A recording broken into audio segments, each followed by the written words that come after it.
आज की ये कहानी एक ऐसे अभिनेता की है जिसके जीवन की हर मोड़ पर संघर्ष और दर्द छिपा था, लेकिन उसका नाम दुनिया के बेहतरीन कलाकारों में शुमार होता है। क्या आप सोच सकते हैं, एक ऐसा अभिनेता जिसने अपनी एक्टिंग से पूरे बॉलीवुड को झकझोर दिया, उसे 4 बार एक्टिंग स्कूल से बाहर निकाल दिया गया था। ये कहानी है मनोज बाजपेयी की, एक ऐसा अभिनेता जिसे हीरोइनें कभी अपने पास बैठने नहीं देती थी। लेकिन आप यकीन नहीं करेंगे, एक समय ऐसा आया जब इन हीरोइनों ने ही उसी अभिनेता के पैर छुए जिसे कभी नकारा था। आखिर क्यों इस सफल अभिनेता ने अपनी जिंदगी खत्म करने का निर्णय लिया था? कौन सी ऐसी सच्चाई है जो कभी पर्दे पर नहीं आई? क्यों इस अभिनेता ने एक मुस्लिम अभिनेत्री से शादी की और कैसे इंडस्ट्री के बड़े नामों ने जानबूझकर उनकी प्रतिभा को रौंदने की कोशिश की? आखिर मनोज बाजपेयी के दिल में वो कौन सा ऐसा दर्द था जिसने उन्हें अपनी जान लेने के बारे में सोचने पर मजबूर किया? आपको इस कहानी का हर मोड़, हर मोमेंट चौंका देगा, तो जुड़े रहिए क्योंकि कहानी अब अपने उस मुकाम पर पहुंचने वाली है जहां सच्चाई से पर्दे उठने वाले हैं। मनोज बाजपेयी का जन्म 23 अप्रैल 1959 को बिहार के एक छोटे से गांव बेलवा में हुआ। उनके पिता एक किसान थे और उनके परिवार में 6 भाई बहन थे। गरीबी और सीमित संसाधनों के बीच पलते हुए मनोज का जीवन आसान नहीं था। जैसे ही छुट्टियां आती, मनोज अपने पिता के साथ खेतों में काम करने लगते थे, लेकिन उनके दिल में कुछ और ही था। मनोज की आंखों में एक सपना पल रहा था, अभिनय का। दिल्ली आकर पढ़ाई जारी रखते हुए मनोज का सामना पहली बार सच्चे संघर्ष से हुआ। रामजस कॉलेज के दिनों में उन्हें हर महीने केवल 200 रुपए मिलते थे, जिनसे उन्हें अपना पूरा महीना निकालना पड़ता था। भूख, गरीबी और उम्मीदों की कशमकश के बीच मनोज की जिंदगी गुजर रही थी।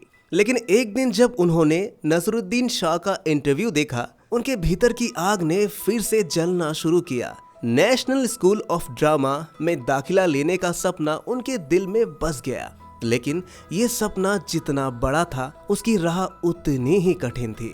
4 बार मनोज ने एनएसटी में आवेदन किया और चारों बार उन्हें निराशा ही हाथ लगी। हर बार उनका आवेदन खारिज हो गया। सोचिए, जब आपकी पूरी जिंदगी का एकमात्र सपना बार बार चकनाचूर हो रहा हो, तब कैसा लगता होगा। ये एक ऐसा समय था जब मनोज का दिल पूरी तरह से टूट चुका था। उनके मन में इतना अंधकार छा गया कि एक दिन उन्होंने अपनी जिंदगी खत्म करने का फैसला कर लिया। हाँ, इतने संघर्ष के बाद वो इतने हताश हो गए थे कि उन्हें अपने जीवन की कोई राह नहीं दिख रही थी।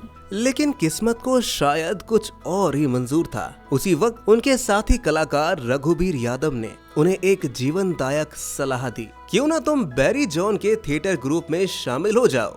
रघुबीर की ये सलाह मनोज की जिंदगी का सबसे बड़ा मोड़ साबित हुआ। बैरी जॉन के थिएटर में शामिल होने के बाद मनोज को पहली बार कुछ सुकून मिला। उन्हें 1500 रुपए महीने मिलने लगे और धीरे धीरे थिएटर की दुनिया में उनकी पहचान बनने लगी। उनके अंदर का कलाकार जाग उठा था, लेकिन दिल्ली के उन दिनों में उनका जीवन बेहद सादा था। पैसों की तंगी ऐसी थी कि वे अक्सर 2 रुपए का बस टिकट बचाने के लिए पैदल ही घर लौटते थे।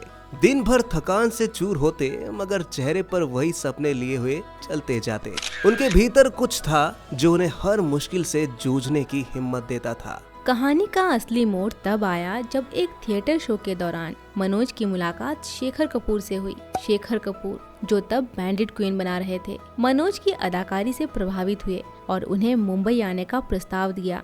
मनोज जानते थे कि ये मौका उनकी जिंदगी को बदल सकता है। उन्होंने तुरंत फैसला लिया और अपनी छोटी सी जमा पूंजी के साथ मुंबई का रुख किया। लेकिन मुंबई में जिंदगी और भी कठिन थी। मनोज ने अपने कुछ थिएटर दोस्तों के साथ एक छोटे से चॉल में रहना शुरू किया। वहाँ की दीवारें जितनी तंग थी, उतने ही उनके सपने विशाल थे। वो दिन भर फिल्म निर्माताओं के ऑफिस के चक्कर काटते, इस उम्मीद से कि कोई उन्हें एक मौका दे देगा। फिल्मी दुनिया में पैर जमाना इतना आसान नहीं था। इसी बीच उन्हें गोविंद निहालानी की फिल्म द्रोहकाल में सिर्फ 1 मिनट का छोटा सा रोल मिला। ये मौका छोटा था पर उनके लिए महत्वपूर्ण था, लेकिन फिर भी ये भूमिका उनके करियर में कोई बड़ी छलांग नहीं दिला पाई। और फिर एक दिन किस्मत ने उनका दरवाजा खटखटाया। शेखर कपूर से एक बार फिर मुलाकात हुई। इस बार शेखर अपनी फिल्म बैंडिट क्वीन बना रहे थे और मनोज को विक्रम मल्ला का रोल ऑफर किया। ये रोल उनकी जिंदगी को पूरी तरह बदल सकता था, लेकिन यही वह क्षण था जब उनकी उम्मीदें फिर एक बार बिखर गई। निर्माताओं ने अचानक उन्हें इस भूमिका से हटा दिया और विक्रम मल्ला का रोल निर्मल पांडे को दे दिया गया। ये वो पल था जब मनोज पूरी तरह से टूट गए। सब कुछ हाथ से निकलता हुआ महसूस हो रहा था। दिल को चीर देने वाली ये घटना उनके आत्मविश्वास को हिला कर रख गई। और फिर एक चमत्कार हुआ। बैंडिट क्वीन के मान सिंह का रोल निभा रहे अभिनेता ने अचानक फिल्म करने से इनकार कर दिया। शेखर कपूर ने तुरंत मनोज को बुलाया और इस बार उन्होंने उन्हें वो भूमिका दी जिसने उनकी जिंदगी बदल दी। ये मौका वही था जिसकी उन्हें बरसों से तलाश थी। बैंडिट क्वीन में मान सिंह के किरदार ने मनोज को पहली बार असली पहचान दिलाई। 50,000 रुपए का मेहनताना मिला, पर उससे कहीं ज्यादा मिला वो सम्मान, वो मान्यता जिसका वो इतने समय से इंतजार कर रहे थे। लेकिन बैंडिट क्वीन की अपार सफलता के बाद भी 1993 से 1997 तक का समय मनोज के लिए किसी अंधेरे सुरंग जैसा था। यह वही दौर था जब उम्मीदें टूटने लगी थी। फिल्म से मिले 50,000 रुपए धीरे धीरे खत्म हो रहे थे और नया काम मिलने की कोई आस नहीं दिख रही थी। मुंबई जैसे बड़े शहर में जहां हर दिन लाखों लोग अपने सपनों के पीछे भागते हैं, मनोज खुद को खोता हुआ महसूस कर रहे थे। हालत इतने खराब हो गए कि मनोज ने मुंबई छोड़ने का फैसला कर लिया। सोचिए, वह शहर जिसे उन्होंने अपनी सपनों की दुनिया बनाने का सोचा था, अब उनके लिए एक बोझ बन चुका था। लेकिन तभी एक फोन आया। ये फोन किसी फिल्म निर्माता का नहीं था, बल्कि एक टीवी शो स्वाभिमान के प्रोडक्शन हाउस से था। मनोज तुरंत मिलने गए और उन्हें सीरियल के लिए चुन लिया गया। शो हिट रहा और मनोज ने अच्छा काम किया, लेकिन उनके दिल की आग अभी भी बुझी नहीं थी। टीवी के छोटे पर्दे पर वो खुद को सीमित महसूस कर रहे थे। उनका सपना था सिनेमा के बड़े पर्दे पर राज करना। इसी दौरान एक और उम्मीद की किरण जगी। मनोज के एक दोस्त ने बताया कि फिल्म निर्माता राम गोपाल वर्मा अपनी फिल्म दौड़ के लिए कास्टिंग कर रहे हैं। क्या ये वही मौका था जिसका उन्हें इतने सालों से इंतजार था? मनोज तुरंत वर्मा से मिलने गए। लेकिन किस्मत का खेल फिर अजीब था। राम गोपाल वर्मा ने मनोज की कद काठी देखकर उनसे पूछा, तुमने पहले कभी काम किया है? मनोज ने कहा, मैंने बैंडिट क्वीन में काम किया है। वर्मा बोले, वो फिल्म मैंने कई बार देखी है, लेकिन तुम उसमें नजर नहीं आए। तब मनोज ने खुलासा किया, सर, मैंने उस फिल्म में मान सिंह का किरदार निभाया था और उसके लिए मैंने दाढ़ी बढ़ाई थी। वर्मा ने उन्हें पहचान लिया और दौड़ में एक रोल दे दिया। ये कोई बड़ा रोल नहीं था, पर 35,000 रुपए के मेहनताने से मनोज ने सबसे पहले अपने घर का किराया चुकाया। इसके बाद राम गोपाल वर्मा ने मनोज के लिए वो फिल्म बनाई जिसने सब कुछ बदल दिया। ये वो फिल्म थी जिसने उन्हें वो मकाम दिलाया जिसका वो सपना देख रहे थे। फिल्म सत्या। सत्या ने बॉलीवुड को एक नया सितारा दिया।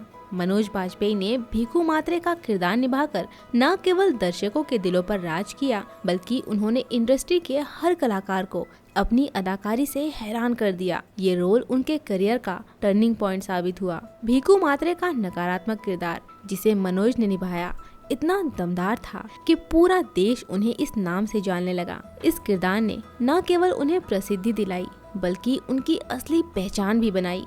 और आखिरकार मनोज बाजपेयी ने सत्या के लिए बेस्ट सपोर्टिंग एक्टर का नेशनल अवार्ड जीता। ये पल उनके संघर्ष के वर्षों का सफल था। ये वही क्षण था जब मनोज ने महसूस किया कि उनकी तपस्या आखिरकार सफल हुई। जिस तरह से सत्या ने मनोज को लाइमलाइट में ला दिया, उसी तरह एक और फिल्म ने उनकी पहचान को अमर कर दिया। ये फिल्म थी शूर। इस फिल्म में मनोज ने ऐसा किरदार निभाया जो सिनेमा के हर बड़े अभिनेता और निर्माता के दिल में घर कर गया। शुरुआत में उन्होंने जिस दर्द और निराशा को सहा था, अब वही उन्हें सफलता का स्वाद चखा रही थी। लेकिन हर फिल्म के बाद एक नई चुनौती भी उनका इंतजार कर रही होती थी। वो कलाकार जिसे एक वक्त काम नहीं मिल रहा था, अब उसी के काम की तारीफ बड़े बड़े अभिनेता कर रहे थे।